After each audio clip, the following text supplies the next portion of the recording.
இதழ் தீண்டும் உன்வாசம் சங்கரேஸ்வரி அத்தியாயம் 22. வார இறுதி நாள் அன்றுதான் தனஞ்சயனுக்கும் ஆதினிக்கும் வரவேற்பு நடைபெறும் நாள். அவளின் பெற்றோரும் சொந்தங்களும் நேற்று மாலையே வந்துவிட வீடோ பரபரப்பாக காட்சியளித்தது. திருமண மண்டபத்தில் வைத்து பேசிய பேச்சுக்கு சொந்தங்கள் அனைவரும் ஆதினியின் பெற்றோரிடம் மன்னிப்பு வேண்டிவிட சகஜமான பேச்சுத்தன்மை அனைவருக்கும் வந்திருந்தது. அந்த ஊரில் இருந்த மண்டபத்தில் தான் வரவேற்பு ஏற்பாடு. காலையிலே வெண்மதி ஏற்பாடு செய்து வைத்திருந்த அலங்கார பெண்கள் வந்து ஆதினியை அலங்கரிக்க ஆரம்பித்தனர். ஆதினியிடம் ஏற்பாட்டினை பற்றி கேட்கும் போது அவள் எதுவும் கூறாமல் முகத்தை திருப்பாமலும் அவளுக்கு பிடித்தது போன்றுதான் செய்தனர். அலங்காரம் செய்து முடித்து அறையை விட்டு வெளியே அழைத்து வர அங்கே அவளுக்காக சில பெண்மணிகள் காத்திருந்தனர். அனைவரும் சேர்ந்து காரில் ஆதினியை மண்டபம் நோக்கி அழைத்து செல்ல அங்கே மண்டபத்தில் இருந்த அறையில் தயாராக கிளம்பியிருந்தான் தனஞ்சயன். மணப்பெண்ணை அழைத்து வந்து விட்டதாக தகவல் வரவே பட்டு வேட்டி சட்டையில் இருந்த தனஞ்சயனை அழைத்து கொண்டு மேடையில் நிற்க வைத்தனர். ஊர்க்காரர்கள் அப்போதே வருகை புரிந்திருக்க ஆரத்தி சுற்றி மண்டபத்திற்குள் அழைத்து வந்த ஆதினியை நேராக மேடையில் ஏற்றிவிட்டனர்.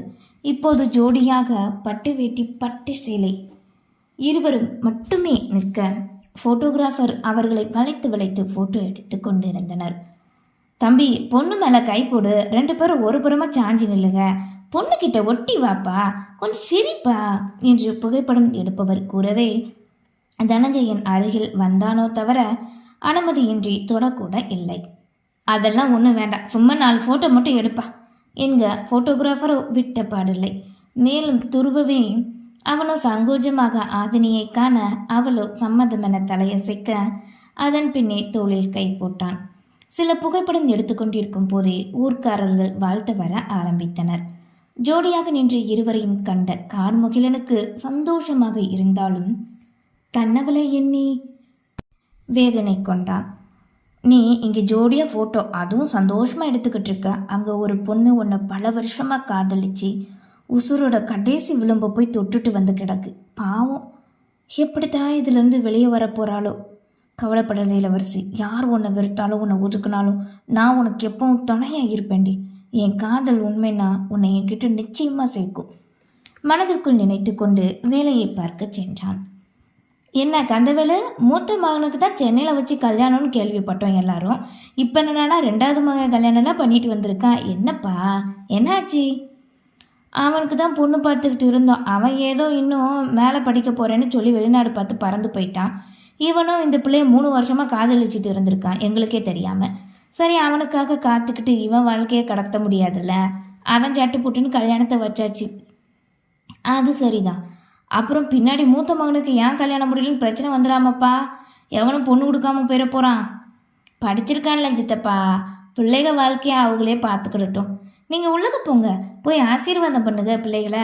பெரியவங்க ஆசீர்வாதம் இருந்தால் தானே நல்லா இருக்க முடியும் என்று வீட்டார் அனைவரும் சேர்ந்து மற்றவர்களுக்கு சந்தேகம் வராதவாறு ஒரு பொய்யை கூறினர். தனஞ்சயனை வாழ்த்தியவர்கள் கூட, நீயாப்பா இப்படி பண்ண, எங்களால் நம்பவே முடியல. நீ காதல் கல்யாணம் பண்ணுவேன்னு நாங்கள் நினச்சி கூட பார்க்கல. நல்லா இருப்பா, நல்லா இருங்க 2 பேரும் என்று வந்தவர்கள் அனைவரும் சந்தனம் குங்குமம் இட்டு வாழ்த்தி கூறி சென்றனர். இன்னும் சிலர் ஆதினியிடம் தனஞ்சயனை பற்றி பெருமையாக கூற கேட்டவளோ தலையாட்டி புன்னகையோடு ஏற்றுக்கொண்டாள். ஏற்கனவே தன்மையாகவும் நேர்மையாகவும் நடந்து கொள்பவனின் மீது நல்ல எண்ணம் இருக்க இப்போது அது மேலும் அதிகரிக்க உணர்வு. பரிசு பொருளும் மொய்ப்பணமும் கொடுத்து வாழ்த்து கூறி சென்று கொண்டே இருக்க நேரம் செல்ல ஒரு வழியாக தனஞ்சயனுக்கு திருமணம் முடிந்துவிட்டது. அவனின் மனைவி ஆதினி என்று அனைவருக்கும் தெரிந்தது. அந்த நாளும் நல்லபடியாக சென்றுவிட மாலை நேரம் போல்தான் வீடு வந்து சேர்ந்தனர். சொந்தங்கள் நாளை வேலை நாள் என கூறி சென்றுவிட ஆதினியின் பெற்றோரும் குடும்பத்தாரும் மட்டுமே இருந்தனர்.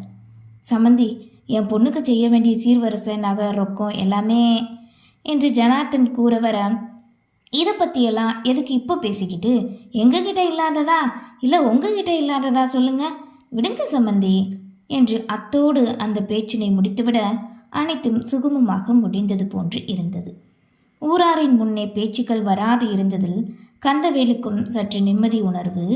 இரவு நேரம் போல் அனைவரும் உணவறிந்து முடித்து அவரவர் அறைக்கு செல்ல ஜோடியாகத்தான் தனஞ்சயனும் ஆதினியும் சென்றனர்.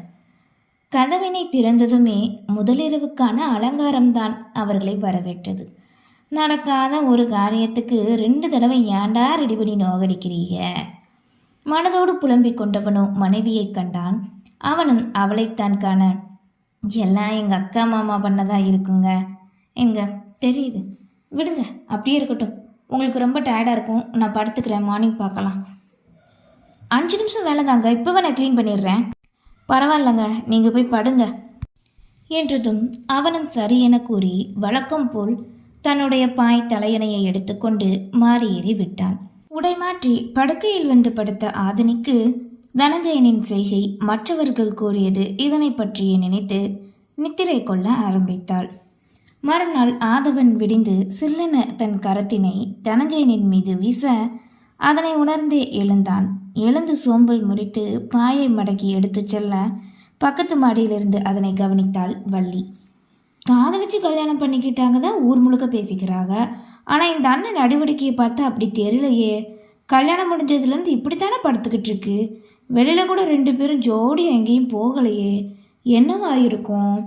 யோசனையோடு கீழே இறங்கினாள். 3 நாட்கள் வீட்டில் இருந்து உடல் நன்கு தேறியதால் அன்று கல்லூரி வர நினைத்தாள் இளவரசி. வழக்கம் போல் கிளம்பி தன் புத்தக பையை எடுத்துக்கொண்டு வெளியே வந்தாள். அப்பா, தாத்தா, நான் இன்னைக்கு காலேஜுக்கு போகிறேன். இன்னும் 2-3 நாள் இருக்க வேண்டியதானம்மா? இல்லை, வேண்டாம்ப்பா. அங்கே போனாவது மனசுக்கு கொஞ்சம் நிம்மதியாக இருக்கும், படிப்பில் கொஞ்சம் கவனத்தை பதிப்பேன். அப்படியா? சரி வாமா, நானே உன்னை ட்ராப் பண்ணுறேன். வேண்டாம்ப்பா, வள்ளி காவேரி இருக்காங்கள, நான் அவங்க கூடவே போய்க்கிறேன் என்றதும் சரி என கூற அன்னலட்சுமி வந்து உணவினை பரிமாறி மதியத்திற்கு சேர்த்து வைத்து கொடுத்தார்.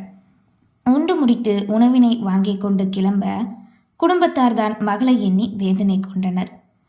பட்டாம்பூச்சி மாதிரி ஒரே இடத்துல நிற்காம ஓடிட்டு இருப்பாளே, யாரு கண்ணு பட்டதோ இப்படி ஆகி போச்சு.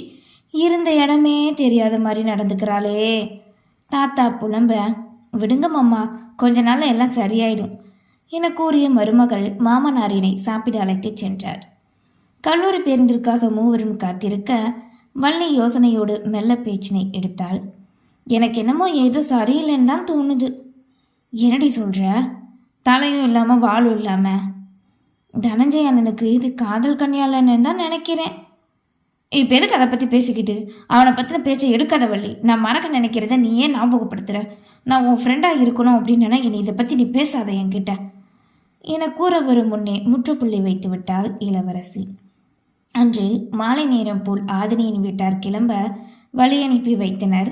அன்றே வெண்மதியும் கிளம்பி விட்டாள். அதன் பின் நாட்கள் மின்னல் வேகத்தில் கடக்க அவ்வப்போது பார்த்தால் லேசாக சிரிக்க, தேவை வந்தால் பேசிக்கொள்ள, இப்படித்தான் புதிதாக திருமணமான இருவருக்குள்ளும் நாட்கள் கழிந்தது. வீட்டில் பெரும்பாலும் பெண்கள் இருவர் மட்டும்தான் என்பதால் தன் மாமியாரோடு சகஜமாக பழக ஆரம்பித்திருந்தாள் ஆதினி. அவளின் உடலுக்கு தோட்ட வேலைகள் எட்டாக்கனியாக இருந்தாலும் மாமியாரோடு சேர்ந்து அவருக்கு சிறு சிறு உதவிகள் செய்து பகலில் சிறிது நேரத்தை கழித்தாள். காலையில் வீட்டினை விட்டு கிளம்பினால் இரவில் தான் வீட்டுக்கு வருவான் தனஞ்சயன். அருகில் வேலை இருந்தால் மட்டுமே மதிய உணவருந்தி சிறிது நேரம் ஓய்வெடுத்து செல்வான். 3 வாரங்கள் எப்படித்தான் சென்றதென்றே தெரியாது சென்று விட்டது. சிறிது நேரம் அத்தைக்கு உதவி செய்பவள் அறைக்கு வந்தால் மடிக்கணினியை தூக்கி கொண்டு தந்தைக்கு உதவி செய்ய ஆரம்பித்து விடுவாள். டே, இப்படி உன் வேலையே கதின்னு இருக்கியே, ஒரு நாளாவது வெளியூர் எங்கேயாவது மருமகளை கூட்டிகிட்டு போறியாடா? உணவினை பரிமாறிய அன்னை கேட்க, நேரமில்லம்மா, சீக்கிரம் கூட்டிகிட்டு போகிறேன். வெளியூர் போகலனாலும் பரவாயில்ல, வெளியே பக்கத்தில் கூட கூட்டிகிட்டு போயிட்டு வாடா என்றதும் சரி என கேட்டுக்கொண்டான். பல நாட்கள் முன் அவளிடம் கூட அழைத்துச் செல்கிறேன் என்று கூறியது அப்போதுதான் நினைவுக்கு வந்தது. மொட்டை மாடியில் படுத்து வானத்தை கண்டவாறு எங்கு அழைத்து செல்லலாம்? யோசனையோடு இருக்க திடீரென மழை தூவ ஆரம்பித்தது. இது என்ன திடீர்னு நினைத்து வேகமாய் எழுந்து சுருட்டி கொண்டு மாடியை விட்டு இறங்கினான் தனஞ்சயன். நன்றி.